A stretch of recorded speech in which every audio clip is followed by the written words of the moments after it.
إن الحمد لله نحمده ونستعينه ونستغفره ونتوكل عليه ونعوذ بالله من شرور أنفسنا ومن سيئات أعمالنا. من يهده الله فلا مضل له ومن يضلل فلا هادي له. وأشهد أن لا إله إلا وأشهد أن لا إله إلا الله وحده لا شريك له. وأشهد أن محمدا عبده ورسوله أرسله بالحق بشيرا ونذيرا وداعيا إلى الله بإذنه وسراجا منيرا ليظهره على الدين كله ولو كره المشركون. اللهم صل على محمد وعلى آل محمد كما صليت على إبراهيم وعلى آل إبراهيم. اللهم بارك على محمد وعلى آل محمد كما باركت على إبراهيم وعلى آل إبراهيم إنك حميد مجيد. أما بعد فإن خير الحديث كتاب الله وخير الهدي هدي محمد صلى الله عليه وسلم وشر الأمور محدثاتها وكل محدثة بدعة وكل بدعة ضلالة وكل ضلالة في النار. أعوذ بالله من الشيطان الرجيم. بسم الله الرحمن الرحيم. وكذلك أوحينا إليك روحا من أمرنا ما كنت تدري ما الكتاب ولا الإيمان ولكن جعلناه نورا نهدي به من نشاء من عبادنا وإنك لتهدي إلى صراط مستقيم. സ്നേഹവും ബഹുമാനവുമുള്ള സഹോദരങ്ങളെ, സഹോദരികളെ, സുഹൃത്തുക്കളെ, വളരെ ബഹുമാനം നിറഞ്ഞ ഹാഫിദ് അസ്ലം ഉസ്താദ്, അതുപോലെ തന്നെ കുവൈറ്റ് കേരള ഇസ്ലാഹി സെന്ററിന്റെ ഭാരവാഹികൾ, എന്റെ ശബ്ദം ശ്രവിച്ചുകൊണ്ടിരിക്കുന്ന കുവൈറ്റിലും മറ്റുള്ള പ്രദേശങ്ങളിൽ നിന്നുമൊക്കെയുള്ള സുഹൃത്തുക്കൾ, അല്ലാഹു സുബ്ഹാനഹു വ തആലയുടെ വളരെ അപാരമായ അത്യപാരമായ അനുഗ്രഹത്താൽ നമുക്ക് ഇങ്ങനെ ഒരവസരം ലഭിക്കുകയും എല്ലാവർക്കും ഒത്തുചേരാൻ കഴിയുകയും ചെയ്തു എന്നത് വലിയ ഒരു ഭാഗ്യമാണ്. അള്ളാഹുവിന്റെ കിതാബിന്റെ പ്രചാരണത്തിനും ആ കിതാബ് പഠിക്കുവാനുമൊക്കെയുള്ള ഈ മഹനീയമായ സംരംഭം അള്ളാഹു ഇത് നമ്മളിൽ നിന്ന് ഒരു സൽക്കർമ്മമായി കബൂൽ ചെയ്യട്ടെ എന്ന് തുടക്കത്തിലെ ദുആ ചെയ്യുകയാണ്. വളരെ പ്രധാനപ്പെട്ട ഒരു വിഷയം, പ്രധാനപ്പെട്ടത് എന്ന് പറഞ്ഞാൽ എന്നും പ്രസക്തിയോടെ നിലനിൽക്കുന്ന, എക്കാലഘട്ടത്തിലും ചർച്ച ചെയ്യപ്പെടേണ്ട ഒരു വിഷയമാണ് ഇന്ന് അല്പനേരം സംസാരിക്കുന്നതിന് വേണ്ടി തെരഞ്ഞെടുത്തിരിക്കുന്നത്. നേരത്തെ സൂചിപ്പിക്കപ്പെട്ടതുപോലെ ഖുർആൻ സന്മാർഗ വീതിയിലെ ദിവ്യപ്രകാശം എന്നാണ് നമ്മൾ ചർച്ച ചെയ്യുന്ന വിഷയം. നിങ്ങൾക്കറിയാം, ഈ ഒരു വിഷയം വിശദമായ നിലക്ക് വളരെ പരത്തി പറഞ്ഞ് ആ നിലക്ക് ചർച്ച ചെയ്യപ്പെടേണ്ട ഒരു വിഷയമാണ്. പക്ഷെ ഞാൻ വളരെ സുദീർഘമായ ഒരു സംസാരമല്ല ഈ ഒരു അവസരത്തിൽ ഉദ്ദേശിക്കുന്നത്. മറിച്ച് ഈ ഒരു വിഷയവുമായി ബന്ധപ്പെട്ട് ഞാനും നിങ്ങളും വളരെ ഗൗരവത്തോടുകൂടെ മനസ്സിലാക്കേണ്ട ചില പ്രധാനപ്പെട്ട പോയിന്റുകളിലേക്ക് മാത്രം നിങ്ങളുടെയും ശ്രദ്ധ ക്ഷണിക്കാൻ ഞാൻ ഈ അവസരം ഉപയോഗപ്പെടുത്തുകയാണ്. അപ്പൊ ആമുഖമായി എന്നെ ശ്രവിക്കുന്ന എല്ലാ സുഹൃത്തുക്കളോടും സൂചിപ്പിക്കാനുള്ളത്, കേവലം ഒരു വഅദ് അതല്ലെങ്കിൽ ഒരു പ്രഭാഷണം എന്നതിലപ്പുറം ഇന്ന് നമ്മൾ ഈ ചർച്ച ചെയ്യുന്ന വിഷയം നമ്മുടെ ജീവിതവുമായി ബന്ധപ്പെട്ടതാകണം. അപ്പൊ അതിന് ഉതകുന്ന നിലക്കുള്ള ചില പോയിന്റുകളിൽ അധിഷ്ഠിതമായ സംസാരമായിരിക്കും. ആ പോയിന്റുകൾ നിങ്ങൾ നോട്ട് ചെയ്യുകയും അത് കൂടുതൽ അതിനെ സംബന്ധിച്ച് പഠിക്കുകയും ഒക്കെ ചെയ്യണമെന്ന് വളരെ വിനയത്തോടുകൂടെ എല്ലാവരോടും ആവശ്യപ്പെടുകയാണ്. നമുക്കറിയാം സഹോദരങ്ങളെ, മാനവരാശിയുടെ മുമ്പിൽ ആധുനികവും പ്രാചീനവുമായ ധാരാളം ഗ്രന്ഥങ്ങളെ നമുക്ക് കാണാൻ കഴിയും. വിവിധ വിഷയങ്ങളിലുള്ള ഗ്രന്ഥങ്ങൾ. ഇന്ന് ലോകത്ത് പല ഗ്രന്ഥങ്ങളും രചിക്കപ്പെട്ടുകൊണ്ടിരിക്കുന്നു, പണിപ്പുരയിലാണ്. മനുഷ്യൻ ഭൂമിയിലുള്ള കാലത്തോളം ഗ്രന്ഥരചനകൾ നടക്കും. പല പുസ്തകങ്ങളും പുറത്തിറങ്ങിക്കൊണ്ടിരിക്കും. നമുക്കറിയാം ലോകത്ത് എന്തൊക്കെ വിഷയങ്ങളിലുള്ള ഗ്രന്ഥങ്ങളാണുള്ളത്. മനോഹരമായ കവിതകളുണ്ട്, അതുപോലെ തന്നെ കഥകളുണ്ട്, വൈജ്ഞാനിക ഗ്രന്ഥങ്ങളുണ്ട്, മതദാർശനിക കൃതികളുണ്ട്. ഇങ്ങനെ നമുക്ക് വിഷമീഭവിക്കുന്നതും അതല്ലെങ്കിൽ നമുക്ക് പരിചയമുള്ളതും പരിചയമില്ലാത്തതുമായ ധാരാളക്കണക്കിന് ഗ്രന്ഥങ്ങൾ ലോകത്ത് നമുക്ക് കാണാൻ കഴിയും. എന്നാൽ ഈ ഗ്രന്ഥങ്ങളിൽ നിന്നെല്ലാം വളരെ വ്യത്യസ്തമാണ് അത്ഭുതകരമായ 7-ാം ശതകത്തിൽ അവതരിപ്പിക്കപ്പെട്ട, അള്ളാഹുവിങ്കൽ നിന്ന് വാനലോകത്ത് നിന്ന് ഭുവനത്തിലേക്ക് അവതരിപ്പിക്കപ്പെട്ട അത്ഭുതകരമായ വിശുദ്ധ ഖുർആൻ എന്ന ഗ്രന്ഥം. അത് കേവലം നമ്മളൊരു മുസ്ലിമീങ്ങളായതുകൊണ്ട്, അല്ലെങ്കിൽ ഞാൻ മുസ്ലിമായി, നിങ്ങൾ കേൾക്കുന്ന നിങ്ങൾ മുസ്ലിമീങ്ങളാണ് എന്നതുകൊണ്ട് നമ്മൾ അവകാശപ്പെടുന്ന ഒരു അവകാശവാദമല്ല എന്ന് നമുക്കറിയാം. വസ്തുനിഷ്ഠമായി ഗ്രന്ഥങ്ങളെ പരിചയപ്പെടുകയും പഠിക്കുകയും ചെയ്തുകൊണ്ടിരിക്കുന്ന, ലോകത്ത് കൃത്യമായി നിരീക്ഷിക്കുകയും വിലയിരുത്തുകയും ചെയ്യുന്ന ആളുകൾ അത് വിലയിരുത്തി കഴിഞ്ഞിട്ടുണ്ട്, അത് മനസ്സിലാക്കി കഴിഞ്ഞിട്ടുണ്ട് എന്ന യാഥാർത്ഥ്യം നമുക്കറിയാവുന്നതാണ്. അപ്പോൾ നമ്മുടെ കയ്യിലുള്ള, അതല്ലെങ്കിൽ നമ്മൾ ഉൾക്കൊള്ളുന്ന, നമ്മൾ സ്നേഹിക്കുന്ന ഈ ഗ്രന്ഥം അള്ളാഹുവിന്റെ കിതാബ്, അതിന്റെ പ്രത്യേകതയും സവിശേഷതയും ആദ്യം നമ്മൾ തന്നെ മനസ്സിലാക്കിയതിന് ശേഷമായിരിക്കണം ആ ഖുർആൻ നൽകുന്ന വെളിച്ചവും അതിന്റെ മാർഗദർശനവും, അത് എവിടേക്കാണ് നമ്മളെ നയിച്ചു കൊണ്ടുപോകുന്നത്, അതിൽ നമുക്ക് എത്രത്തോളം പങ്കുണ്ട്, അല്ലെങ്കിൽ നമുക്ക് എത്രത്തോളം അതിൽ നിന്ന് ലഭിച്ചിട്ടുണ്ട് എന്ന കാര്യങ്ങളൊക്കെ നമ്മൾ ചിന്തിക്കുകയും ആലോചിക്കുകയും ചെയ്യേണ്ടത്. വിശുദ്ധ ഖുർആനിന്റെ ഏറ്റവും വലിയൊരു പ്രത്യേകത എന്ന് പറയുന്നത്, മറ്റുള്ള ഗ്രന്ഥങ്ങളിൽ നിന്നൊക്കെ അതിനെ വേറിട്ട് നിർത്തുന്ന ഏറ്റവും അതിന്റെ സവിശേഷമായ ഒരു സംഗതി എന്ന് പറഞ്ഞാൽ, ലോകം സൃഷ്ടിച്ച സൃഷ്ടാവായ നാഥൻ, അവന്റെ കലാമാണത്. ആ ഗ്രന്ഥം, വാനലോകത്ത് നിന്ന് സൃഷ്ടാവ് അവതരിപ്പിച്ച ആ ഗ്രന്ഥം, സത്യത്തിൽ നൂറ്റാണ്ടുകൾക്ക് മുമ്പ് അവതരിപ്പിക്കപ്പെട്ട ഗ്രന്ഥം ഇന്നും ലോകത്തോട് അത് സംവദിച്ചു കൊണ്ടിരിക്കുന്നു എന്നതാണ് ആ ഗ്രന്ഥത്തിന്റെ ഏറ്റവും സവിശേഷമായ ഒരു കാര്യം എന്ന് പറയുന്നത്. നിങ്ങൾ ചിന്തിച്ചു നോക്കൂ, ഞാൻ പറഞ്ഞല്ലോ പല ഗ്രന്ഥങ്ങളും ലോകത്തുണ്ട് എന്നുള്ളത്. ആ ഗ്രന്ഥങ്ങളുടെയൊക്കെ മാറ്റർ നമ്മൾ എടുത്ത് പരിശോധിച്ച് നോക്കിയാൽ ചില വിഷയങ്ങളൊക്കെ പഴയ കാലത്ത് കഴിഞ്ഞു പോയതായിരിക്കും. ഇന്നതിന് നിത്യപ്രസക്തി ഉണ്ടാവില്ല. എന്നാൽ ചില വിഷയങ്ങളൊക്കെ ചിലപ്പോൾ അത് കുറ്റമറ്റതായിരിക്കില്ല, അത് എഡിറ്റിംഗ് ആവശ്യമായിരിക്കും. എന്നാൽ വിശുദ്ധ ഖുർആൻ അങ്ങനെയല്ല. വിശുദ്ധ ഖുർആനിലൂടെ അള്ളാഹു മനുഷ്യരോട് സംവദിച്ചു കൊണ്ടിരിക്കുന്ന സംവാദങ്ങൾ, അത് കാലിക പ്രസക്തമായ വിഷയമാണ്, എന്നും അതിന് പ്രസക്തിയുണ്ട്. വളരെ വൈജ്ഞാനികമായ വിഷയങ്ങളായിരിക്കും അത് എന്ന കാര്യം നമുക്കൊക്കെ അറിയാവുന്ന കാര്യമാണ്. അതുകൊണ്ട് തന്നെ ഭൂമിയിൽ ഏറ്റവും കൂടുതൽ പാരായണം ചെയ്യപ്പെടുന്ന ഗ്രന്ഥമാണ് വിശുദ്ധ ഖുർആൻ. ഏറ്റവും കൂടുതൽ ആളുകൾ മനഃപ്പാടമാക്കുന്നതും വിശുദ്ധ ഖുർആനാണ്. മനഃപ്പാടമാക്കിയിട്ടുള്ളതും ഖുർആനാണ്, ആക്കിക്കൊണ്ടിരിക്കുന്നതും ഖുർആൻ തന്നെയാണ്. പലപ്പോഴും നിങ്ങൾ ആലോചിച്ച് നോക്കൂ, വിശുദ്ധ ഖുർആനിന്റെ വരികളുടെ, അതല്ലെങ്കിൽ ആയത്തുകളുടെ അർത്ഥം പോലും ശരിയായ നിലക്ക് അറിയാതെ ദിവസവും കോടിക്കണക്കിന് ആളുകൾ അത് പാരായണം ചെയ്യുന്നു. സുബ്ഹാനല്ലാഹ്. അപ്പൊ മറ്റു ലോകത്തുള്ള ഗ്രന്ഥങ്ങൾക്കൊന്നും ലഭിക്കാത്ത ബഹുമാന ആദരവാണ് അള്ളാഹുവിന്റെ കിതാബിന് ലഭിച്ചുകൊണ്ടിരിക്കുന്നത്, അതല്ലെങ്കിൽ ലഭിച്ചു കഴിഞ്ഞത്. നമുക്കറിയാലോ ഖുർആന്റെ എത്ര പരിഭാഷകളുണ്ട് ലോകത്ത്. വിശുദ്ധ ഖുർആനിന്റെ എത്ര തഫ്സീർ ഗ്രന്ഥങ്ങളുണ്ട് ലോകത്ത്. അതൊക്കെ ഉണ്ടായിട്ടും മൂലഗ്രന്ഥത്തിന് ലഭിക്കുന്ന ആദരവ്, അത് ആ ഗ്രന്ഥത്തിന്റെ സവിശേഷത തന്നെയാണ്. പലപ്പോഴും നമ്മൾ ഇതൊന്നും പറയേണ്ട കാര്യങ്ങളല്ല, പക്ഷെ നമുക്കറിയാവുന്ന, നമ്മൊന്ന് ഓർമ്മപ്പെടുത്തി നമ്മുടെ വിഷയത്തിലേക്ക് വരാമെന്ന് മാത്രമേ ഉള്ളൂ. അള്ളാഹുവിന്റെ കിതാബിന്റെ മഹത്വം നമ്മൾ മനസ്സിലാക്കേണ്ടതുണ്ട്. എന്തൊക്കെയാണ് റബ്ബിന്റെ കിതാബിന്റെ മഹത്വം? ഒന്ന് ഓടിച്ചു പോകാം. ഒന്നാമത് അള്ളാഹുവിന്റെ കലാമാണത്.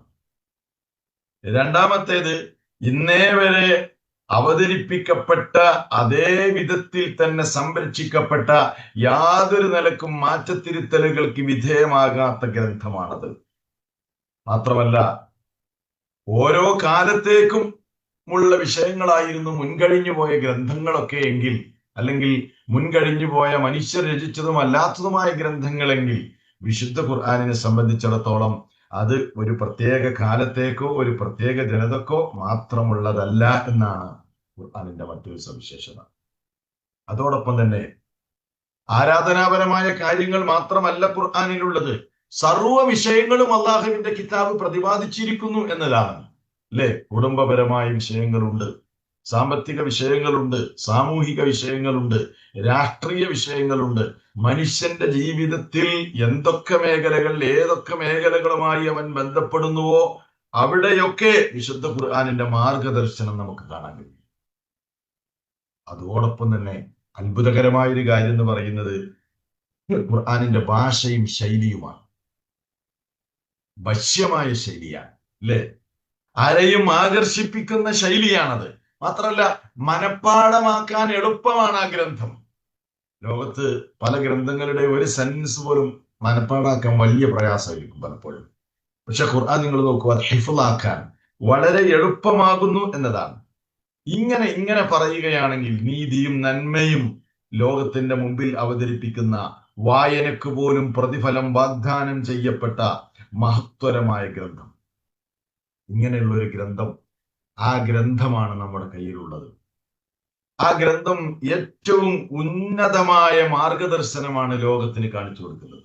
അവിടെയാണ് നമ്മുടെ വിഷയം. ഖുർആൻ സന്മാർഗ വീതിയിലെ ദിവ്യപ്രകാശം എന്ന വിഷയം. ഈ വിഷയം സംസാരിക്കുമ്പോൾ ഞാൻ 6 പോയിന്റുകളാണ് വിശുദ്ധ ഖുർആനുമായി ബന്ധപ്പെട്ട് നിങ്ങളോട് പറയാൻ ആഗ്രഹിക്കുന്നത്. ഖുർആനിനെ തന്നെ പരിചയപ്പെടുത്തുന്നത് 6 കാര്യങ്ങളിലൂടെയാണ്. 6 കാര്യങ്ങൾ വിശുദ്ധ ഖുർആനിനെ സംബന്ധിച്ച് പരിചയപ്പെടുത്തിയിട്ടുണ്ട്. ഈ 6 കാര്യങ്ങൾ വളരെ സംക്ഷിപ്തമായി ഞാൻ പറയും. ഈ 6 കാര്യങ്ങളുമായി ബന്ധപ്പെട്ട് നമ്മുടെ ലൈഫ് എവിടെയാണ് എത്തി നിൽക്കുന്നത്, അല്ലെങ്കിൽ അതിനോട് നമ്മൾ എത്രത്തോളം ബന്ധപ്പെട്ട് നിൽക്കുന്നു, ആ 6 കാര്യങ്ങളുടെ വിഷയത്തിൽ നമുക്ക് എത്രത്തോളം വെളിച്ചം ലഭിച്ചിരിക്കുന്നു എന്ന പരിശോധന ഞാനും നിങ്ങളും നടത്തുന്നതിലൂടെ ഇന്നത്തെ ഈ ക്ലാസ്സിന് വേണ്ടി നമ്മൾ തിരഞ്ഞെടുത്ത ക്യാപ്ഷൻ അതിന്റെ ചർച്ച ശരിക്ക് പൂർണ്ണമാവും. എന്ന് പറഞ്ഞാൽ അത് ചർച്ച ചെയ്യുമ്പോൾ നമുക്ക് മനസ്സിലാകുന്നത് ഈ ഒരു ക്യാപ്ഷനോടെ എത്രത്തോളം എനിക്ക് നീതി പുലർത്താൻ കഴിഞ്ഞിട്ടുണ്ട്, എൻ്റെ കുടുംബത്തിന് നീതി പുലർത്താൻ കഴിഞ്ഞിട്ടുണ്ട് എന്ന് നമുക്ക് പരിശോധിക്കാൻ കഴിയും. അപ്പൊ ഞാൻ എൻ്റെ ഓരോ പോയിന്റിലേക്കും വരിക. വിശുദ്ധ ഖുർആൻ ഒന്നാമതായി ഖുർആനിനെ സംബന്ധിച്ച്, അല്ലെങ്കിൽ അള്ളാഹു അവന്റെ കലാമായ ഖുർആനിലൂടെ ആ ഗ്രന്ഥത്തെ കുറിച്ച് പരിചയപ്പെടുത്തുന്നത്, ഒന്നാമത്തെ വിഷയം എന്ന് പറയുന്നത് ഖുർആൻ അവതരിപ്പിക്കപ്പെട്ടിട്ടുള്ളത്, അതിന്റെ ലക്ഷ്യം ലോകത്തുള്ള സർവ്വ മനുഷ്യർക്കും ഹുദയായിട്ടാണ്, സന്മാർഗമായിട്ടാണ് എന്നാണ്. ഞാൻ പറയാതെ തന്നെ നിങ്ങളുടെ മനസ്സിൽ അതുമായി ബന്ധപ്പെട്ട ആയത്ത് വരുന്നുണ്ടാവും. ഹുദൽ ലിന്നാസ്. അറിയാത്ത ഒരു മുസ്ലിം ഉണ്ടാവില്ല. ലോകത്തിന് എല്ലാ മനുഷ്യർക്കുമുള്ള മാർഗദർശനമാണ്. മറ്റൊരിടത്ത് അല്ലാഹു സുബ്ഹാനഹു വ തആല പറഞ്ഞത്, ഇന്ന ഹാദൽ ഖുർആന യഹ്ദീ ലില്ലതീ ഹിയ അഖ്വം. ഈ ഖുർആൻ മനുഷ്യരെ ഏറ്റവും ചൊവ്വായ, ഏറ്റവും ഉത്തമമായ, വളവില്ലാത്ത, വക്രതയില്ലാത്ത മാർഗത്തിലേക്കാകുന്നു വഴി കാണിക്കുന്നത്. സുന്ദരമായ, ഏറ്റവും ചൊവ്വായ മാർഗത്തിലേക്കാണ് വിശുദ്ധ ഖുർആൻ വഴി കാണിക്കുന്നത്. സഹോദരങ്ങളെ, ചിന്തിച്ചു നോക്കൂ, എന്തൊക്കെയാണ് ഖുർആൻ നമുക്ക് നൽകുന്ന ഹുദ, അല്ലെങ്കിൽ ലോകത്തിന് നൽകുന്ന ഹുദ എന്താണ്? നമുക്കറിയാം, ഖുർആൻ നൽകുന്ന ഒന്നാമത്തെ വെളിച്ചം എന്ന് പറയുന്നത്, ഒന്നാമത്തെ ഹുദ എന്ന് പറയുന്നത് സ്രഷ്ടാവായ നമ്മുടെ നാഥനെ പരിചയപ്പെടുത്തലാണ്. അള്ളാഹുവിന്റെ വഹ്ദാനിയത്ത്, റബ്ബിനെ പരിചയപ്പെടുത്തലാണ്. അള്ളാഹുവിന് മാത്രം ആരാധന അർപ്പിക്കണം. എന്തുകൊണ്ട്? അതിനുള്ള ഓരോ കാരണങ്ങൾ പടച്ചതമ്പുരാൻ കൃത്യമായി അവന്റെ ഗ്രന്ഥത്തിലൂടെ നമുക്ക് പഠിപ്പിച്ചിരുന്നത്. ആ റബ്ബിനെ കണ്ടെത്താൻ ഉതകുന്ന കൃത്യമായ തെളിവുകൾ ഖുർആനിലൂടെ അള്ളാഹു സമർത്ഥിക്കുന്നുണ്ട്. അല്ലേ? അള്ളാഹുവിനെ മാത്രം ആരാധിക്കണം, അവനോട് മാത്രം പ്രാർത്ഥിക്കണം. അവന്റെ നാമഗുണ വിശേഷണങ്ങൾ, അവന്റെ പ്രത്യേകതകൾ അവന്റെ ഒരു സൃഷ്ടിക്കും വകവെച്ചു കൊടുക്കാൻ പാടില്ല. അപ്പൊ തൗഹീദാണ് ഏറ്റവും വലിയ ഹുദ. അവിടം തൊട്ട് നമ്മൾ ആലോചിച്ചു തുടങ്ങണം. തൗഹീദിന്റെ വിഷയത്തിൽ ഞാൻ എന്ത് ചെയ്തു? ആ ഏറ്റവും വലിയ മാർഗദർശനം എനിക്ക് ആർക്കൊക്കെ പകർന്നു കൊടുക്കാൻ കഴിഞ്ഞു?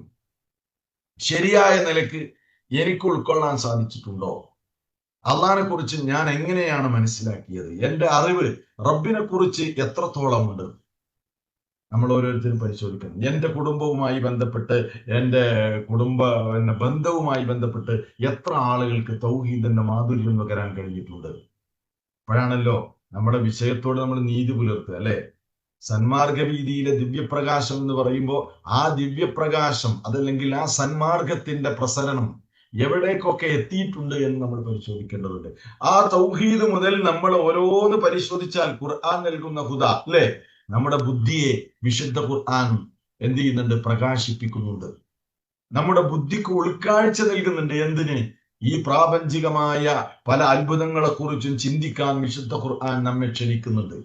അങ്ങനെ ഈ പ്രപഞ്ചത്തിൽ അള്ളാഹു സൃഷ്ടിച്ചു വെച്ച അത്ഭുതകരമായ അവന്റെ സൃഷ്ടിപ്പിനെ കുറിച്ച് ചിന്തിക്കുമ്പോൾ വിശ്വാസികളുടെ, മുസ്ലിമീങ്ങളുടെ ഹൃദയാന്തരങ്ങളിൽ എന്തുണ്ടാകും? യഖീൻ ഉണ്ടാകും. അവരുടെ ഈമാൻ ഉറക്കും. അവർക്ക് ദൃഢവിശ്വാസം ഉണ്ടാകും. ഇങ്ങനെ ഓരോ കാര്യങ്ങളും നമ്മുടെ മനസ്സിനെ ശുദ്ധീകരിക്കാൻ ആവശ്യമായ ഉന്നതമായ സ്വഭാവ ഗുണങ്ങൾ ഖുർആനിലൂടെ നമ്മളിങ്ങനെ കടന്നു പോകുമ്പോൾ ഖുർആൻ നമുക്ക് മുമ്പിൽ അവതരിപ്പിക്കുന്നുണ്ട്. അത് ഖുർആൻ നൽകുന്ന ഹുദയാണ്. വ്യഭിചാരം, അതേപോലെ തന്നെ മദ്യപാനം, പലിശ, അക്രമം, കളവ്, നുൽമ് തുടങ്ങിയ ഒട്ടേറെ തെറ്റായ, മനുഷ്യർ ഒരിക്കലും അടുക്കുക പോലും ചെയ്യാൻ പാടില്ലാത്ത ദുർഗുണങ്ങളിൽ നിന്ന് മനുഷ്യൻ വിട്ടു നിൽക്കണമെന്ന് അല്ലാഹു സുബ്ഹാനഹു വ തആല അവന്റെ കിതാബിലൂടെ മുന്നറിയിപ്പ് നൽകുന്നുണ്ട്. ഖുർആൻ നൽകുന്ന ഹുദയാണത്. അപ്പൊ അതൊക്കെ നമ്മളിങ്ങനെ പരിശോധിക്കുമ്പോൾ നമ്മൾ ആലോചിക്കണം, എനിക്കും എൻ്റെ കുടുംബത്തിനും ഒക്കെ ഇത്തരം ദുസ്വഭാവങ്ങളിൽ നിന്ന്, ദുഷിച്ച ഈ നിലക്കുള്ള സ്വഭാവങ്ങളിൽ നിന്ന് എത്രത്തോളം മാറി നിൽക്കാൻ കഴിഞ്ഞിട്ടുണ്ട് പരിശോധിക്കുന്ന സംഗതിയാണ്. ഇത് ശബ്ദം കേൾക്കുന്നുണ്ടല്ലോ അല്ലെ? ശബ്ദത്തിന് കുറവൊന്നുമില്ല എന്ന് ഞാൻ മനസ്സിലാക്കുന്നത്. ഓക്കെ, അങ്ങനെ ശബ്ദത്തിൽ എവിടെയെങ്കിലും പ്രശ്നം വരുന്നുണ്ടെങ്കിൽ പറയാം കേട്ടോ. അപ്പോ ഇത്തരം സംഗതികളുമായി ബന്ധപ്പെട്ട് ഞാൻ എവിടെ നിൽക്കുന്നു നമ്മൾ പരിശോധിക്കണം. അപ്പോഴാണ് ആ ഹുദയോട് എത്രത്തോളം നമ്മൾ അടുത്തെത്തിയിട്ടുണ്ട് എന്ന് നമുക്ക് മനസ്സിലാക്കാൻ കഴിയാം. ഇതേപോലെ ഓരോ വിഷയങ്ങളും മനുഷ്യനും അവന്റെ റബ്ബും തമ്മിലുള്ള ബന്ധം ഖുർആൻ പറയുന്നുണ്ട്. അൽ അലാഖ ബൈനൽ അബ്ദി വ റബ്ബി. ഒരടിമയും ഉടമയും പടച്ചതമ്പുരാനും ഖാലിഖും തമ്മിലുള്ള സൃഷ്ടാവായ റബ്ബും തമ്മിലുള്ള ബന്ധം, ഞാനും എന്റെ റബ്ബും തമ്മിലുള്ള ബന്ധം എത്രത്തോളം ഊഷ്മളമാണ്. ഹിദായത്തിന്റെ ഓരോ രംഗങ്ങളാണ് പരിശോധിക്കേണ്ടതുണ്ട്. ആ റബ്ബ് സൃഷ്ടിച്ച അവന്റെ സൃഷ്ടികളായ എന്റെ സ്നേഹജനങ്ങളുമായി എന്റെ ബന്ധം എത്രത്തോളം നല്ല നിലക്ക് മുന്നോട്ട് പോകുന്നു പരിശോധിക്കപ്പെടേണ്ട സംഗതിയാണ്. അതേപോലെ തന്നെ വിശുദ്ധ ഖുർആനിന്റെ ഹുദ ലഭിച്ചവരെ സംബന്ധിച്ചിടത്തോളം ഖുർആൻ ആ മനുഷ്യന് സആദത്തും തുമഇനീനത്തും നൽകുമെന്നാണ്. ഖുർആൻ അനുസരിച്ച് ജീവിക്കുമ്പോൾ അതിന്റെ ഹുദ കിട്ടിയിട്ടുണ്ടെങ്കിൽ എന്തുണ്ടാവും? ഒരു മുസ്ലിമിനെ സംബന്ധിച്ച് യജിദുൽ മുസ്ലിമു ഫിൽ ഖുർആനി നൂറൻ, മുസ്ലിമിന് ഖുർആനിൽ നിന്നൊരു പ്രഭ തന്നെ ലഭിക്കുമെന്നാണ്. എങ്ങനെയുള്ള പ്രഭയാണ്? അവന്റെ ഹൃദയാന്തരാളങ്ങളിലുള്ള ദുഃഖങ്ങളെയും പ്രയാസങ്ങളെയും ഒക്കെ നീക്കി അവനൊരു സമാധാനവും സൗഭാഗ്യവും, അവനൊരു റാഹത്തുൽ ബാൽ, അവനൊരു മാനസികമായ സമാധാനം കിട്ടുന്ന. അങ്ങനെയാണല്ലോ നമ്മള് ദുഃഖം നീങ്ങാൻ വേണ്ടി പ്രാർത്ഥിക്കുന്ന പ്രാർത്ഥനയിൽ പോലും നമുക്കത് റസൂൽ സല്ലല്ലാഹു അലൈഹി വസല്ലം പഠിപ്പിച്ചിട്ടുണ്ട്. എന്ത്? അൻത ജഅലൽ ഖുർആന റബീഅ ഖൽബി വനൂറ സദ്രി വജലാഅ ഹുസ്നി വദഹാബ ഹമ്മി, ല്ലേ എന്ന് പറയുന്നില്ലേ? കുറച്ചവനെ നിന്റെ ഗ്രന്ഥം കൊണ്ട് എന്റെ ദുഃഖത്തെ നീ പോക്കിക്കളയണമേ. അങ്ങനെയാണ് ഖുർആന് ശരിക്ക് അടുത്തറിഞ്ഞ, അതനുസരിച്ച് അതിന്റെ പ്രഭയും അതിന്റെ ദിവ്യപ്രകാശവും അതിന്റെ ഹിദായത്തും ഒക്കെ രുചിക്കുന്ന ആളുകളെ സംബന്ധിച്ചിടത്തോളം അവർക്ക് ജീവിതത്തിൽ സമാധാനവും അതേപോലെ സആദത്തും മാനസികമായ ഒരു പ്രത്യേകമായ അവസ്ഥയൊക്കെ ഉണ്ടാവും. അപ്പൊ ഞാൻ പറഞ്ഞു വരുന്നത് ഖുർആനിനെ കുറിച്ച് പരിചയപ്പെടുത്തിയത് ഹുദയാണെന്നാണല്ലോ. അപ്പൊ ഹുദയുടെ ചില ഉദാഹരണങ്ങളാണ് ഞാൻ ഈ പറഞ്ഞത്. ഇതുമായി ബന്ധപ്പെട്ട് നമ്മൾ എവിടെയാണ് നിൽക്കുന്നത്? എനിക്ക് എത്രത്തോളം വിശുദ്ധ ഖുർആനിന്റെ മാധുര്യം നുകരാൻ കഴിഞ്ഞു? ഖുർആനിന്റെ ആദർശം എന്റെ കുടുംബത്തിലേക്കും വ്യക്തി ജീവിതത്തിലേക്കും മക്കളിലേക്കും ഞാനുമായി ബന്ധപ്പെട്ടവരിലേക്കും ഒക്കെ എത്രത്തോളം അതിനെ അടുക്കാനും ബന്ധപ്പെടുത്താനും എനിക്ക് സാധിച്ചു നമ്മൾ പരിശോധിക്കേണ്ട സംഗതിയാണ്. ഒന്നാമത്തെ കാര്യം, അവിടെ എവിടെയെങ്കിലും ന്യൂനത ഉണ്ടെങ്കിൽ ഞാൻ അവസാനം പറയുന്ന കാര്യം ശ്രദ്ധിച്ചാൽ അത് നമുക്ക് പരിഹരിക്കാൻ കഴിയും. അതിനാണ് ഞാൻ ഇത് ഓരോന്ന് പറയുന്നത് കേട്ടോ. രണ്ടാമതായി ഖുർആൻ പറയുന്നത്, വിശുദ്ധ ഖുർആനിനെ കുറിച്ച് പരിചയപ്പെടുത്തുന്നത് എന്താണെന്നറിയോ? യാ അയ്യുഹന്നാസ് ഖദ് ജാഅതുകും മൗഇദതും മിർ റബ്ബികും വശിഫാഉൻ ലിമാ ഫിസ് സുദൂർ വഹുദൻ വറഹ്മത്തുൻ ലിൽ മുഅ്മിനീൻ. ജനങ്ങളെ, യാ അയ്യുഹന്നാസ്, മുഴുവൻ ജനങ്ങളെയും വിളിച്ചു പറയാം. യാ അയ്യുഹന്നാസ്, ഓ ജനങ്ങളെ, ഖദ് ജാഅതുകും, നിങ്ങൾക്കിതാ വന്നെത്തിയിരിക്കുന്നു, മൗഇളതും മിർ റബ്ബിക്കും, നിങ്ങളുടെ രക്ഷിതാവിങ്കൽ നിന്നുള്ള ഒരു സാരോപദേശം നിങ്ങൾക്കിതാ വന്നിരിക്കുന്നു. ഖുർആൻ പറയാണ്, ഖുർആൻ മൗഇളത്താണ്. വഅല് എന്ന് നമ്മൾ സാധാരണ കേൾക്കാറുണ്ടല്ലോ. വഅല് എന്ന് പറഞ്ഞാൽ സാരോപദേശം. നമുക്ക് നമ്മുടെ ജീവിതത്തിൽ വളരെ ഉപകാരം കിട്ടുന്ന നിലക്ക് കിട്ടുന്ന ഉപദേശത്തിനാണ് മൗഇളത്ത് എന്ന് പറയാം. എല്ലാവർക്കും അറിയാം. ഖുർആൻ അങ്ങനെ പരിചയപ്പെടുത്തി കഴിഞ്ഞാൽ, ഖുർആൻ ഇങ്ങനെ തുറന്നു കഴിഞ്ഞാൽ നിങ്ങൾക്ക് തന്നെ കാണാൻ കഴിയും, പല സ്ഥലങ്ങളിലും അള്ളാഹു വഅല് പറയാണ് എന്ന് പറഞ്ഞിട്ട് ചില ഉപദേശങ്ങൾ നമുക്ക് തരുന്നത് കാണാൻ കഴിയും. അതെവിടേക്ക് വന്നിട്ടുള്ളത് എന്ന് പരിശോധിച്ചാൽ സൂറത്തുൽ ബഖറയിലെ 275 ആയത്ത് പരിശോധിക്കുമ്പോൾ അവിടെ കാണാം, റിബയുമായി ബന്ധപ്പെട്ട് താക്കീത് നൽകിയിട്ട് അള്ളാഹ് പറയാണ്, ഫമൻ ജാഅഹു മൗഇളത്തും മിർ റബ്ബിഹി എന്ന് പറയുന്നുണ്ട്. അള്ളാഹ് നൽകുന്ന സാരോപദേശം. അതേപോലെ തന്നെ തൗബ ചെയ്യാൻ വേണ്ടി അള്ളാഹു ഉപദേശം നൽകുന്നുണ്ട്. അതുപോലെ തന്നെ അൽ മൗഇളത്തു ബിൽ ഇസ്തിഖാമ, നേരെ ചൊവ്വേ ജീവിക്കാൻ വേണ്ടി അള്ളാഹു മൗഇളത്ത് നൽകുന്നുണ്ട്, ഉപദേശം നൽകുന്നുണ്ട് ഖുർആനിൽ. അതേപോലെ തന്നെ അൽ മൗഇളത്തു ബിൽ ഇസ്തിഹ്യാഇ മിനല്ലാഹ്, അള്ളാഹുവിനോട് തെറ്റുകൾ ചെയ്യുന്ന കാര്യത്തിലൊക്കെ പടച്ച തമ്പുരാൻ കാണുന്നുണ്ട് എന്ന ഒരു ബോധവും ആ ഒരു ലജ്ജയും ഉണ്ടാകാൻ വേണ്ടി അള്ളാഹു സുബ്ഹാനഹു വ തആല നമുക്ക് മൗഇളത്ത് നൽകുന്നത് കാണാൻ കഴിയും. അതേപോലെ മഹാന്മാരായ അള്ളാഹുവിന്റെ ദാസന്മാര് അവരുടെ മക്കൾക്കും അതേപോലെ ഭാര്യമാർക്കും ബന്ധപ്പെട്ടവർക്കും ഒക്കെ നൽകിയ മൗഇളത്തിനെ അള്ളാഹു നമുക്ക് സാരോപദേശമായി പറഞ്ഞു തരുന്നത് നമുക്ക് കാണാൻ കഴിയും. ലുഖ്മാൻ അലൈഹിസ്സലാം തന്റെ മകന് നൽകിയ മൗഇളത്ത് കാണാൻ കഴിയും. യാ ബുനയ്യ ലാ തുശ്രികു ബില്ലാഹ് ഇന്ന ശിർക ലദുൽമുൻ അദീം, മോനെ ശിർക്ക് ചെയ്യരുത്, അത് ഗൗരവമുള്ള കാര്യമാണ്. ഇതൊരു ഉപദേശമാണ്, ഒരു മൗഇളത്താണത്.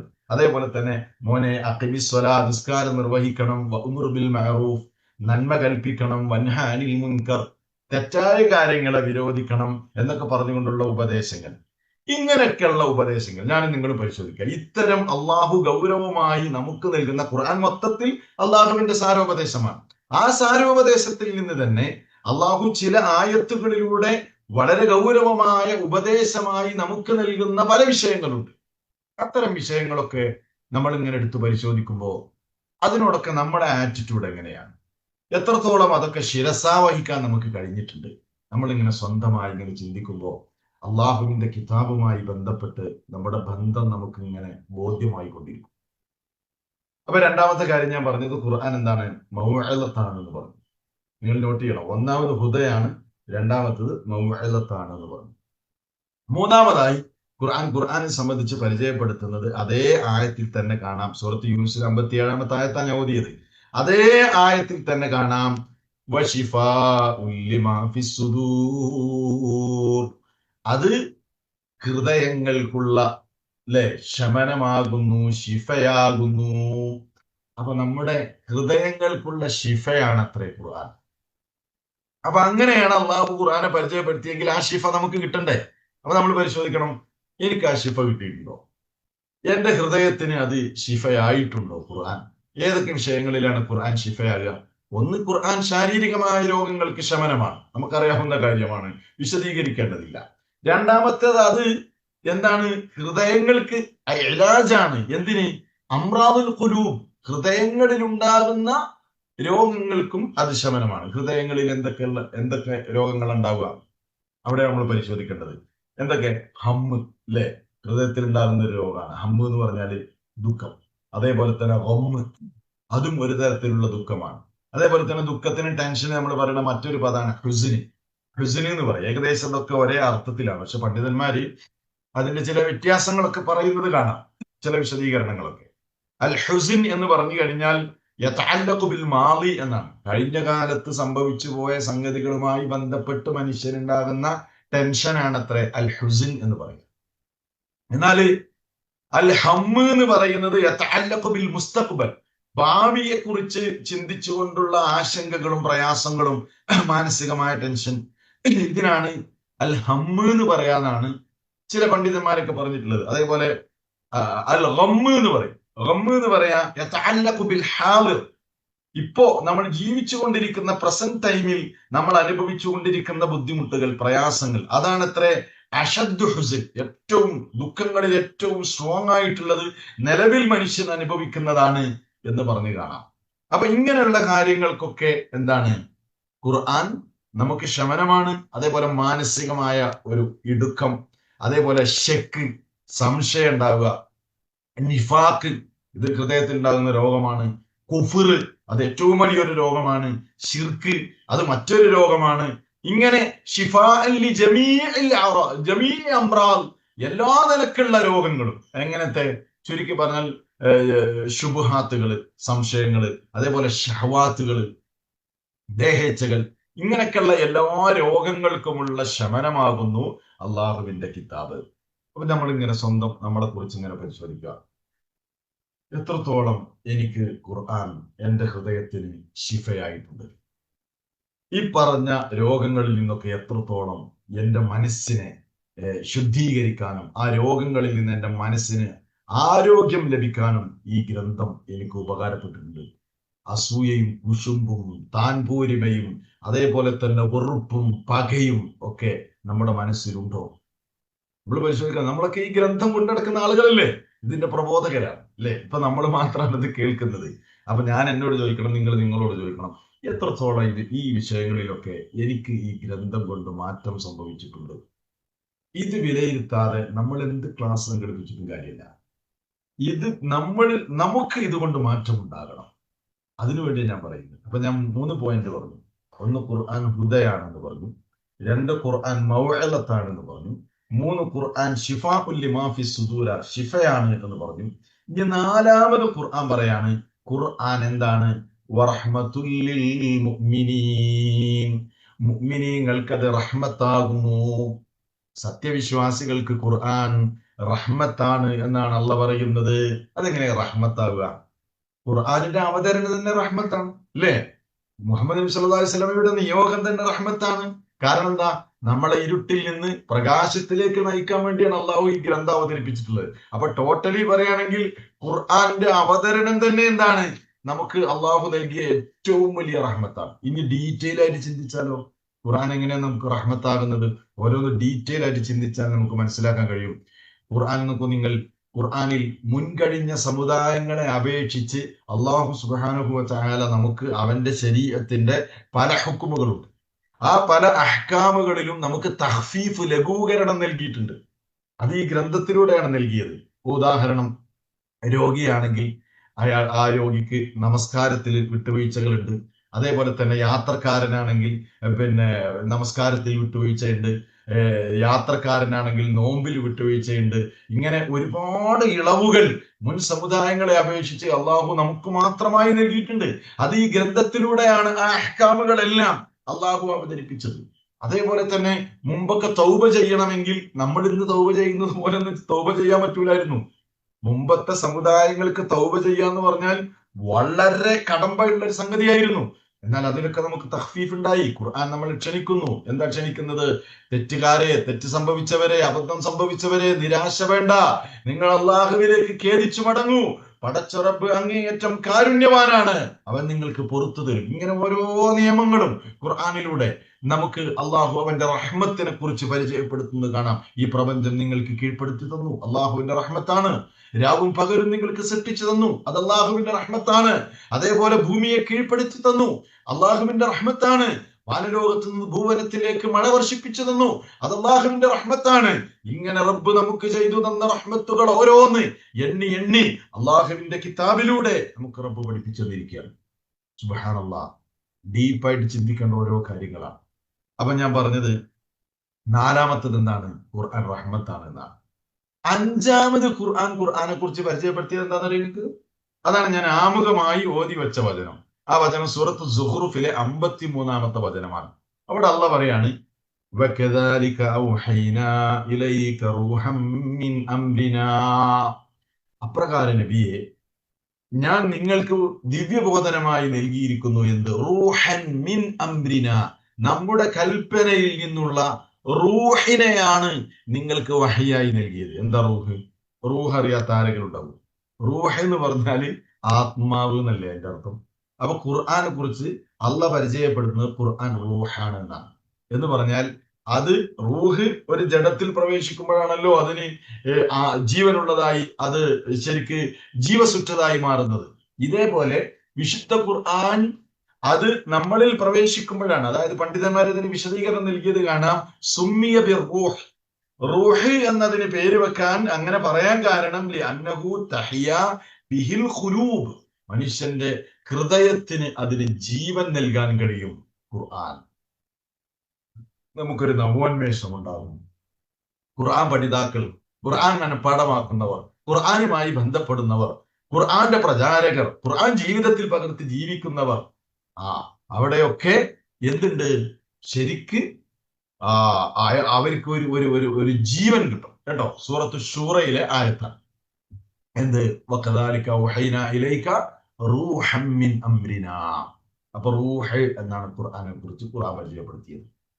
ഇനി നോക്കൂ നിങ്ങൾ, ഇങ്ങനെ ആറാമതായി ഒന്നുകൂടെ ഖുർആൻ അതേ ആയത്തിൽ തന്നെ അള്ളാഹ് പരിചയപ്പെടുത്തുന്നത് എന്താണെന്നറിയോ? വലാകിൻ ജഅൽനാഹു നൂറാ, അപ്രകാരം നാം അതിനെ ഒരു പ്രകാശമാക്കി മാറ്റിയിരിക്കുന്നു. നമ്മുടെ വിഷയം അത് തന്നെ, സന്മാർഗ വീതിയിലെ ദിവ്യപ്രകാശം. അപ്പൊ ഖുർആൻ ഒരു പ്രകാശം. ഖുർആൻ നമുക്ക് നമ്മുടെ ജീവിതത്തിന്റെ നാനാവശങ്ങളിലേക്കും പ്രഭ ചൊരിയും. ഇരുട്ടിൽ തപ്പേണ്ടി വരില്ല. കുടുംബജീവിതത്തിലും സാമൂഹിക ജീവിതത്തിലും വ്യക്തി ജീവിതത്തിലൊന്നും ഇരുട്ട് തപ്പേണ്ടി മനുഷ്യൻ തപ്പിത്തടയേണ്ടി വരില്ല. അവിടെയൊക്കെ പ്രഭ കിട്ടും. ഇനി ഞാൻ കൂടുതൽ വിശദീകരിക്കുന്നില്ല, ഇതൊക്കെ ഓരോ പോയിന്റും വിശദീകരിക്കേണ്ടതാണ്. ഞാൻ ചുരുക്കി പറയാം. ഇപ്പൊ ഞാൻ ഏതൊക്കെയാ പറഞ്ഞത്? ഒന്ന്, ഞാൻ ഹുദയാണെന്ന് പറഞ്ഞു. 2, മൗഇളത്താണെന്ന് പറഞ്ഞു. 3, ഷിഫയാണെന്ന് പറഞ്ഞു. 4, റഹ്മത്താണെന്ന് പറഞ്ഞു. 5, റൂഹാണെന്ന് പറഞ്ഞു. 6, നൂറാണെന്ന് പറഞ്ഞു. ഈ 6 കാര്യം ഇത് ഖുർആനിലൂടെ നമ്മൾ ഇങ്ങനെ കടന്നുപോയാൽ നമുക്ക് കിട്ടുന്ന സന്ദേശമാണ്. ഈ പറഞ്ഞ കാര്യങ്ങളുമായി നമ്മുടെ ലൈഫ് എത്രത്തോളം ബന്ധപ്പെട്ട് കിടക്കുന്നു, ഈ പ്രകാശവും ഈ ഹുദയും ഈ സാരോപദേശവും ഈ ശിഫയും ഈ റഹ്മത്തും ഒക്കെ എനിക്കും എൻ്റെ കുടുംബത്തിനും ഞാനുമായി ബന്ധപ്പെട്ടവർക്കും എത്രത്തോളം കിട്ടിയിട്ടുണ്ട് എന്ന പരിശോധനയാണ് നമ്മുടെ ഇന്നത്തെ ക്ലാസ്സിന്റെ രത്നചുരുക്കം. അപ്പൊ നിങ്ങൾ ഓരോരുത്തരും ഇങ്ങനെ ചിന്തിച്ചു നോക്കി, ഞാൻ എവിടെയാണ് സുബ്ഹാനല്ലാഹ്, ഇതൊക്കെ കിട്ടാതെ ഞാൻ മരിച്ചു പോയാൽ എൻ്റെ അവസ്ഥ എന്തായിരിക്കും? എനിക്ക് വേണ്ടിയല്ലേ ഈ ഖുർആൻ ഇറക്കിയത്? ലോകത്തിലുള്ള ഓരോ മനുഷ്യർക്കും വേണ്ടി അവതരിപ്പിക്കപ്പെട്ടതല്ലേ? ഇതൊക്കെ കിട്ടാതെ പോയാൽ ഞാൻ എത്രത്തോളം ഭാഗ്യദോഷിയായി മാറും?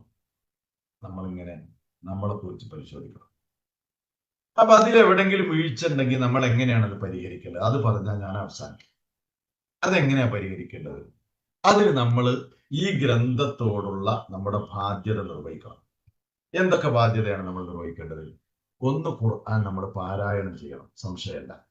ഇന്ന് സോഷ്യൽ മീഡിയ കാലമായതുകൊണ്ട് എല്ലാവർക്കും ഫേസ്ബുക്കും യൂട്യൂബ്, ഇൻസ്റ്റഗ്രാം, ടിക്ടോക്ക് തുടങ്ങിയ സോഷ്യൽ മീഡിയ അക്കൗണ്ടുകളിലാണ് സ്ക്രോൾ ചെയ്യാൻ സമയമുള്ളൂ.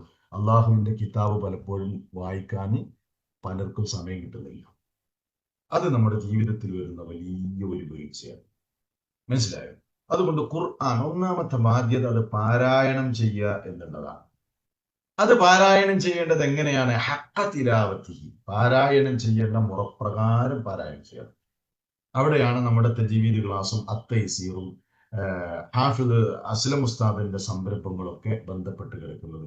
ഖുർആൻ മനോഹരമായി പാരായണം ചെയ്യുക എന്നുള്ളത്, ശബ്ദം നന്നാക്കി തെറ്റുകൂടാതെ അക്ഷരഭേദം വരാതെ പാരായണം ചെയ്യുക എന്നുള്ളത് നമ്മുടെ ബാധ്യതയാണ്. അത് പഠിക്കാൻ കുറച്ച് സമയം നമ്മൾ ചെലവഴിച്ചാലും അത് നഷ്ടാവില്ല. കാരണം ദുനിയാവിൽ എന്തൊക്കെ ഡിഫിക്കൽട്ടായ പല കോഴ്സുകളും നമ്മൾ പഠിക്കുന്നില്ലേ?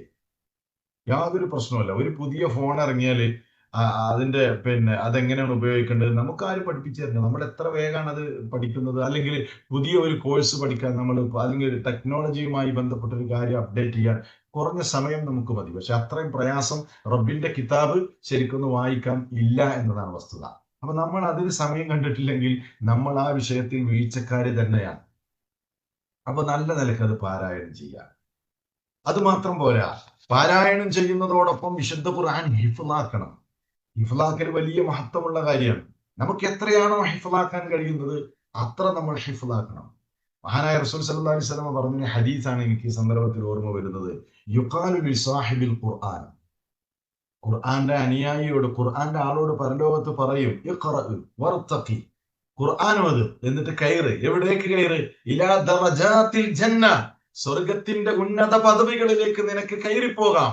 വറത്തിൽ കമാ കുൻത തുറത്തിൽ ഫിദ്ദുനിയ, വറത്തിൽ കമാ കുൻത തുറത്തിൽ ഫിദ്ദുനിയ, ദുനിയാവിൽ നീ മനോഹരമായി ഖുർആൻ ഓതിയതുപോലെ നീ ഖുർആൻ ഓത് എന്ന് പരലോകത്ത് വെച്ച് പറയുന്ന ഫഇന്ന മൻസിലക ഇൻദ ആഖിരി ആയത്തിൻ തഖറഉഹാ, നീ ഓതുന്ന അവസാനത്തെ ആയത്തില്ലേ, ആ ആയത്താണ് സ്വർഗത്തിൽ നിന്റെ പദവിയും നിന്റെ സ്ഥാനവും നിശ്ചയിക്കുന്നതെന്ന് റസൂൽ സല്ലല്ലാഹു അലൈഹി വസല്ലം. അപ്പോ കുറച്ചെങ്കിലും മനപ്പാഠം നമുക്ക് വേണ്ടേ? പരലോകത്ത് ചെല്ലുമ്പോ റബ്ബിന്റെ മുമ്പിൽ എത്തുമ്പോ ഓതാൻ എന്തെങ്കിലുമൊക്കെ നമുക്ക് വേണ്ടേ? അപ്പൊ കുറച്ചെങ്കിലും നമ്മുടെ പ്രായവും നമ്മുടെ അവസ്ഥയും ഒക്കെ പരിഗണിച്ച് കുറച്ചൊക്കെ നമ്മൾ എന്ത് ചെയ്യണം? മനപ്പാഠമാക്കാൻ, പൂർണ്ണമായി മനപ്പാഠമാക്കാൻ കഴിവുള്ളവർ അങ്ങനെ ചെയ്യട്ടെ. അതാണ് രണ്ടാമത് അതിനോടുള്ള നമ്മുടെ ബാധ്യത. ഇനി നമ്മൾ ഓതുന്നുണ്ട്, മനപ്പാടാക്കുന്നുണ്ട്, ബാധ്യത തീരുമോ? ഇല്ല. നേരത്തെ പറഞ്ഞ 6 വിഷയം നമ്മുടെ ജീവിതത്തിൽ ഉണ്ടാകണമെങ്കിൽ, അതിനോട് നമുക്കൊരു പോസിറ്റീവായ ബന്ധം ഉണ്ടാകണമെങ്കിൽ മൂന്നാമത്തെ ഒരു ബാധ്യത ഉണ്ട്. ആ ബാധ്യത എന്താണെന്നറിയോ? അത് യത്ലൂനഹു ഹഖ്ഖ തിലാവതിഹി. ഖുർആനിൽ അല്ലാഹ് പറയുന്നുണ്ടല്ലോ, അല്ലദീന ആതൈനാഹുമുൽ കിതാബ യത്ലൂനഹു ഹഖ്ഖ തിലാവതി. അതെ, അല്ലദീന ആതൈനാഹുമുൽ കിതാബ്, വേദഗ്രന്ഥം നൽകപ്പെട്ടവർ, യത്ലൂനഹു, അവരതിനെ പാരായണം ചെയ്യുന്നു, ഹഖ്ഖ തിലാവതി, പാരായണം ചെയ്യേണ്ട മുറപ്രകാരം അവരത് അതിനെ പാരായണം ചെയ്യുന്നുണ്ട്. എന്താണ് അങ്ങനെ പറഞ്ഞാൽ? യഖറഊനഹു ഹഖ്ഖ ഖിറാഅതിഹി ബിതദബ്ബുരി അൽഫാദിഹി. ആ ഖുർആൻ അവർ പാരായണം ചെയ്യുമ്പോൾ അതിന്റെ ഓരോ ലഫ്ളുകളെ സംബന്ധിച്ചും അവർ തദബ്ബുർ നടത്തിക്കൊണ്ട്, ചിന്തയോടുകൂടെ ആലോചിച്ചുകൊണ്ടാണ് ആ ഗ്രന്ഥത്തെ അവർ പാരായണം ചെയ്യുന്നത്. ആ നിലയ്ക്ക് ചിന്തയോടുകൂടെ പാരായണം ചെയ്യാൻ കഴിയുക എന്നതാണ് ഖുർആനുമായുള്ള മനുഷ്യന്റെ ബന്ധം. അത് ശക്തമാകാനുള്ള ഏകമാർഗം അതാണ്. അത് അവഗണിച്ചുകൊണ്ടുള്ള ഏത് പാരായണമാണെങ്കിലും ഈ പറഞ്ഞ 6 കാര്യങ്ങളിൽ അതുമായി ബന്ധപ്പെട്ട് കിടക്കാൻ ആ മനുഷ്യന് സാധിക്കുകയില്ല. ഇതാണ് എന്റെ ഈ ക്ലാസിന്റെ ഏറ്റവും ഹൈലൈറ്റ്, അതാണ് കേട്ടോ. മഹാനായ ഹസനുൽ ബസരി റഹ്മത്തുള്ളാഹി പറഞ്ഞ ഒരു വാക്ക് ഞാൻ വായിക്കുകയുണ്ടായി. അതായത്, ഖുർആൻ ഇങ്ങനെ ഓതുന്ന കുറെ ആളുകളുണ്ട്, അക്ഷരം മനപ്പാടാക്കും, പക്ഷെ അതിന്റെ ആശയങ്ങൾ അവർ വിട്ടുകളയും. എന്തേ ആശയം വിട്ടുകളയാൻ കാരണം? മനപ്പാടാക്കിയിട്ടുണ്ട് കുറെ, പക്ഷെ അതെന്താണ് പറയുന്നതെന്ന് അറിയില്ല. അത്തരക്കാരെ അള്ളാഹു വർദ്ധിപ്പിക്കാതിരിക്കട്ടെ എന്നാണ് മഹാനവറുകൾ പറഞ്ഞത്. അപ്പൊ നമ്മൾ വെറും ആശയം ഹർഫുകൾ മനപ്പാടാക്കിയ മാത്രം പോരാ, അതിനെക്കുറിച്ച് ചിന്തിക്കാൻ നമുക്ക് കഴിയണം. ഏറ്റവും വലിയ ഭാഗ്യം എന്ന് പറയുന്നത് എന്താ പറയുക? ഇപ്പൊ നമ്മൾ റമദാൻ മാസത്തിലൊക്കെ ദീർഘമായ നിസ്കാരത്തിന് വേണ്ടി ഇമാമിങ്ങളെ പിന്നിൽ നിന്ന് നിസ്കരിക്കുമല്ലോ, മനോഹരമായ ഖുർആൻ പാരായണം നമ്മൾ കേൾക്കും. അപ്പൊ അതിന്റെ ശബ്ദത്തിലൊക്കെ നമ്മൾ ലയിച്ചു പോകും. പക്ഷെ അതിന് സുബ്ഹാനല്ലാഹ്, അതിന്റെ ആശയം കൂടി നമുക്ക് മനസ്സിലായിട്ടുണ്ടായിരുന്നെങ്കിൽ, ഭൂരിഭാഗം വരുന്ന ഉമ്മത്തിന് അത് മനസ്സിലായിട്ടുണ്ടായിരുന്നെങ്കിൽ അവരനുഭവിക്കുന്ന ഒരു ആത്മീയ സുഖമുണ്ട്, അത് നമുക്ക് വിവരിക്കാൻ കഴിയില്ല. അത് എന്റെ ഈ ശബ്ദം കേൾക്കുന്ന ഈ സദസ്സിൽ ഖുർആനിന്റെ അർത്ഥം, അല്ലെങ്കിൽ ഖുർആൻ പാരായണം കേൾക്കുമ്പോൾ അതിന്റെ അർത്ഥവും ആശയവും മനസ്സിലാകുന്ന ആളുകൾക്ക് എന്റെ ഈ സംസാരം മനസ്സിലാകുന്നുണ്ടാവും. അത് ജീവിതത്തിൽ ലഭിക്കുന്ന ഒരു മഹാഭാഗ്യമാണ്, വല്ലാത്തൊരു അനുഭൂതിയും അതൊരു പ്രത്യേക അനുഭവവുമാണ്. ഒരു ഇമാം ഇങ്ങനെ ഓതുമ്പോ ആ ആശയത്തിലൂടെ ഇങ്ങനെ സഞ്ചരിക്കാൻ കഴിയാന്ന് പറഞ്ഞാൽ, ഈ ദുനിയാവിൽ നിങ്ങൾ എന്ത് തന്നെ ഉടമപ്പെടുത്തിയാലും സുബ്ഹാനല്ലാഹ് ആ മഹാഭാഗ്യത്തോളം എത്തുകയില്ല എന്നാണ് ഞാൻ മനസ്സിലാക്കുന്നത്. ഞാൻ എൻ്റെ ജീവിതത്തിൽ കാണുന്ന ഏറ്റവും വലിയ സൗഭാഗ്യം എന്ന് പറയുന്നത്, അള്ളാഹുവിന്റെ കിതാബ് കേൾക്കുമ്പോൾ അതിന്റെ ആശയത്തിലൂടെ കടന്നു പോകാൻ കഴിയുന്നു എന്ന ഏറ്റവും വലിയ അനുഗ്രഹമാണ് ഞാൻ ഏറ്റവും വലിയ നിഅമത്തായി കാണുന്നത്. അതുകൊണ്ട് നിങ്ങളൊന്ന് ട്രൈ ചെയ്ത് നോക്ക്. ഒരു സൂറത്തെങ്കിലും, അല്ലെങ്കിൽ ഏതാനും സൂറത്തുകളെങ്കിലും അതിന്റെ ആശയത്തിലൂടെ കടന്നു പോകാൻ ഞാൻ അതിനൊന്ന് ട്രൈ ചെയ്യട്ടെ. ആ നിലക്കും കൂടെ ഒരു പഠനം എന്റെ ഭാഗത്തു നിന്ന് വേണമല്ലോ എന്ന നിലക്ക്. ഇതിൽ കേൾക്കുന്ന, എന്റെ ശബ്ദം കേൾക്കുന്നവരൊക്കെ ഖുർആൻ പഠിതാക്കളായിരിക്കും, നിങ്ങളോട് എനിക്ക് പ്രത്യേകിച്ച് പറയേണ്ടില്ല. പക്ഷെ ആരെങ്കിലും ഇല്ലാത്തവരുണ്ടെങ്കിൽ അവരും കൂടെ അതിനൊരു ഗ്രിം ഡിറ്റർമിനേഷൻ, ഒരു ഒരു ഒരു എന്താ പറയുക, ഒരു ഉറച്ച തീരുമാനം ആ ഒരു വിഷയത്തിലെടുത്ത് നമ്മൾ മെല്ലെ മെല്ലെ ഇങ്ങനെ പഠിച്ചു പോകുമ്പോൾ അത് വല്ലാത്തൊരു അനുഭവമായി. അതാണ് തദബ്ബുർ. അതിനു വേണ്ടിയാണ് അള്ളാഹു ഈ ഗ്രന്ഥത്തെ അവതരിപ്പിച്ചിരിക്കുന്നത്. നോക്കൂ നിങ്ങൾ, അള്ളാഹ് പറയുന്നുണ്ട്, വിശുദ്ധ ഖുർആനിൽ സൂറത്ത് സ്വാദിൽ അള്ളാഹ് പറയുന്നുണ്ട്, കിതാബുൻ അൻസൽനാഹു ഇലൈക മുബാറകുൻ ലിയദബ്ബറു ആയാതിഹി വലിയതദക്കറ ഉലുൽ അൽബാബ്. കിതാബുൻ, ഈ ഗ്രന്ഥമില്ലേ, അൻസൽനാഹു, നാം അവതരിപ്പിച്ചിരിക്കുന്നു, ഇലൈക, നബിയെ, നിങ്ങളിലേക്ക്. ആ ഗ്രന്ഥത്തിന്റെ പ്രത്യേകത മുബാറകുൻ, അത് അനുഗ്രഹീതമായ ഗ്രന്ഥമാണ്. എന്തിനാ അവതരിപ്പിച്ചതെന്നറിയോ? ലിയദബ്ബറു ആയാതിഹി, അതിന്റെ ആയാത്തുകൾ, അതിന്റെ ഓരോ ആയത്തുകളെ സംബന്ധിച്ചും നന്നായി ചിന്തിക്കാൻ വേണ്ടിയാണ് വലിയതദക്കറ ഉലുൽ അൽബാബ്, ബുദ്ധിമാന്മാരായ ആളുകൾ ആ ഗ്രന്ഥത്തെ കുറിച്ച് അവർ ഉറ്റാലോചിക്കട്ടെ. അത് ചിന്തിക്കാൻ തുടങ്ങിയ മാറ്റം ഉണ്ടാവും. അത് ചിന്ത അതിന്റെ ലഫ്ലുകളെ കുറിച്ച് ആലോചനയുണ്ടായാൽ നമ്മുടെ ജീവിതത്തിൽ അതിന്റെ ഹുദ നമുക്ക് ലഭിക്കും, അതിന്റെ ഷിഫ നമുക്ക് ലഭിക്കും, അതിന്റെ റഹ്മത്ത് നമുക്ക് ലഭിക്കും, അതിന്റെ റൂഹ നമുക്ക് ലഭിക്കും. എല്ലാ നിലക്കും അതുമായി ഒരു ബന്ധം പുലർത്താൻ നമുക്ക് സാധിക്കും. അതായിരിക്കണം നമ്മുടെ ഓരോരുത്തരുടെയും ലക്ഷ്യം എന്നാണ് എന്റെ ശബ്ദം ശ്രവിക്കുന്ന എല്ലാ സഹോദരി സഹോദരങ്ങളോടും എനിക്ക് ഓർമ്മപ്പെടുത്താനുള്ളത്. അപ്പൊ നമ്മുടെ ഖുർആൻ പഠന സംരംഭത്തിൽ നമ്മുടെ ബാധ്യത ഈ നിലക്കായിരിക്കണം. പാരായണം, അതേപോലെ തന്നെ ഹിഫ്ദ്, അതുപോലെ തന്നെ തദബ്ബുർ. ഇതാണ് അള്ളാഹുവിന്റെ ഗ്രന്ഥത്തോട് നാം ചെയ്യേണ്ട ബാധ്യത എന്ന് ഓർമ്മപ്പെടുത്തിക്കൊണ്ട് ഞാൻ എൻ്റെ സംസാരം അവസാനിപ്പിക്കുകയാണ്. അപ്പൊ ഞാൻ പറഞ്ഞ പോയിന്റുകൾ വളരെ കൃത്യമായ നിലയ്ക്ക് നിങ്ങൾ മനസ്സിലാക്കിയിട്ടുണ്ടാകും എന്ന് ഞാൻ വിചാരിക്കുകയാണ്. കൂടുതൽ ഇതുമായി ബന്ധപ്പെട്ട് ഇനി പഠിക്കുകയും മനസ്സിലാക്കുകയൊക്കെ ചെയ്യാം. അള്ളാഹു സുബ്ഹാനഹു വ തആല എന്റെ ഈ സംസാരവും ഇത്രയും നേരം എന്നെ ശ്രമിച്ച നിങ്ങളുടെ ഓരോരുത്തരുടെയും ഈ ഒരു ഉദ്യമം അള്ളാഹു, അത് ഈ ഒരു അമൽ അള്ളാഹു നമ്മളിൽ നിന്ന് സ്വാലിഹായ കർമ്മമായി കബൂൽ ചെയ്യുമാറാകട്ടെ. സ്വർഗത്തിൽ അള്ളാഹു നമ്മെ എല്ലാവരെയും ഒരുമിച്ച് ചേർക്കുമാറാകട്ടെ. വസ്സലാമു അലൈക്കും